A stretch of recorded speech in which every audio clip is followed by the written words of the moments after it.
C'est l'histoire d'un père qui n'a pas été beaucoup là, qui reçoit un jour un coup de fil. On lui dit il faut que tu rentres tout de suite, ton fils a été enlevé.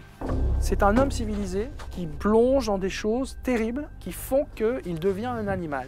C'est un vrai chien de chasse qui essaye de savoir, de comprendre ce qui s'est passé.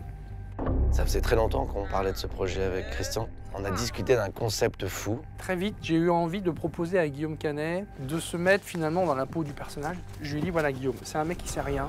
Est-ce que tu acceptes de faire un film sans rien savoir? Il m'a dit, si on fait le film de cette manière-là, ça sera sans scénario.